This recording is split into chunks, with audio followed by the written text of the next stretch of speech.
Hi everyone, it's Justine. 2019 is right here, around the corner, literally. The problem with resolutions is that they're often not concrete enough or not measurable enough, and so we end up not following through with them, and that's a pity.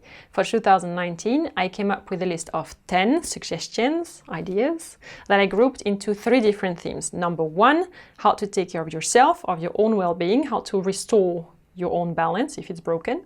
Number 2, investing in yourself, so future forward-looking. Number 3, how to invest in others, aka giving back. Let's start with your own balance and well-being. If you're like me, then your year gets busier and busier from January to December. It grows exponentially. I'm sure I'm not the only one who has that feeling. It's always 10 times the workload of January in December for some reason, and it keeps happening.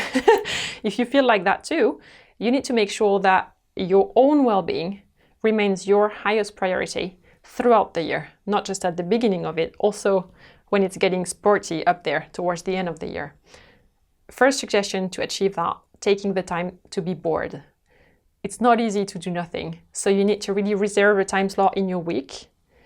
Mark it officially in your calendar, so you cannot skip it. It's in there, it's official. Where you do absolutely nothing. No one, just you. No noise, no TV, no phone, no screen, no waves. You can have a book if you like to read, a candle, a face mask. I find this extremely helpful, and that's the one moment in the week where I really have all my best ideas. Number 2, plan a short trip that you can look forward to in 2019. For instance, I'm going to Tallinn and Helsinki within a couple of days because the 2 cities are very close to each other. I've never been, I don't know the countries, I'm looking forward so much, and it's in 6 months. But it doesn't matter because it's scientifically proven that when you have your next break or your next holiday planned, it's a lot easier mentally to deal with the stress and the workload until then. You also don't have to research anything about the destination yet. You don't have to organize anything. You just need a ticket to get there and a hotel or an Airbnb, a friend's couch, and that's it. You can leave all the research for later. Number 3, moving furniture around. Does that sound silly? But since you moved into your current home, how many times did you change anything? Rarely, I guess. So recently in my house, I have one room for dining and sitting. It's the same room.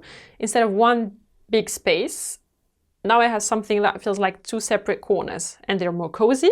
It feels completely new. It feels great. I didn't buy a single new item for that. I'm rediscovering the furniture that I wasn't paying attention to anymore. I enjoy being at home so much more. So for 2019, I decided that I want to do that every 3 months. Number 4, this one is for every day. Reducing social media time. Big topic, because let's face it, Instagram is super addictive, but it's not efficient use of our lifetime. Do you know how much time you spend on your phone every day? There is an app for that. It's called Quality Time on Android. I'm sure there is one for iPhones as well. The app tells you how much time you're spending on your phone and in which apps. So once you have observed how much time you spend on social media every day, you can fix a limit for yourself, not more than 1 hour, for instance, and you can hold yourself accountable because every minute is monitored. Moving on to ways to invest in yourself. And here comes my favorite, learning something new. I try to do that every year since I left school, because if you think about it, we learn something new every day until we leave school, so until we're 20 something. And then what do we learn in the next 40, 50, 60, 70 years? So a great place to learn new skills is Skillshare, with whom I have partnered for this video. Skillshare is a website with online classes on demand and also workshops, which are guided courses over several weeks with milestones on the way and projects to hand in. Are you interested in launching your own online shop, for instance? There is a workshop for that, to which I am already enrolled. Do you want to learn how to sew clothes professionally, using patterns and everything? There are classes for that too, plenty. Or when you go on that short trip, which I mentioned earlier in this video, you can learn how to take and edit photos directly on your phone so that you won't even need to bring a camera. Skillshare works with a monthly subscription. It's a flat rate, and then you can take all the classes you want. There is no limit. Since you're watching this video right now, you can even get the first 2 months of subscription for free using this link here. The link will also be down below in the description. You can just click on it. Next idea, build or update your online professional profile. When you apply for a new job, which statistically people tend to do a lot at the beginning of the year, it's a traditional, very trendy New Year resolution. This time I will change jobs. When you do that, the person reviewing your application will Google you.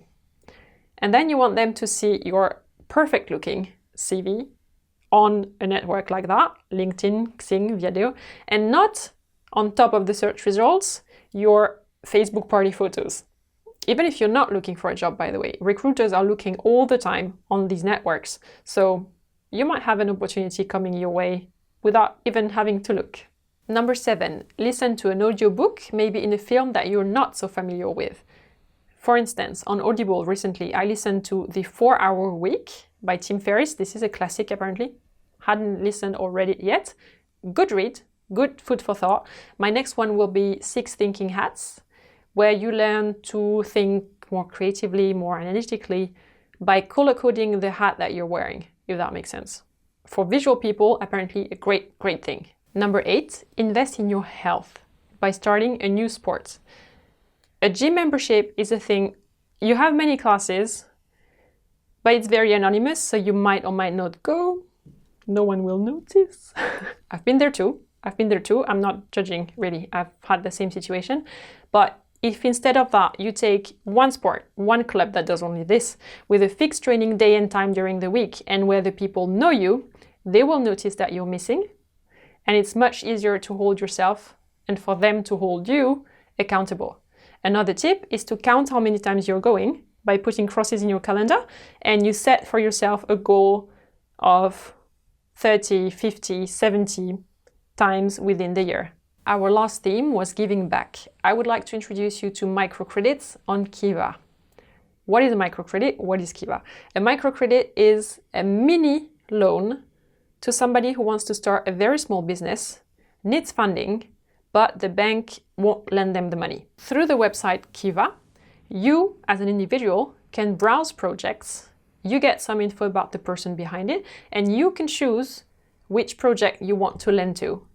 And once the money comes back in, because the person is paying you back, you can reinvest the money in the next project. I'm on Kiva myself, and so far I've helped fund a bakery for a single mom in Ecuador, I think, a fridge trolley for a lady in a hot country who wanted to take her homemade food and sell it at the local markets, things like that.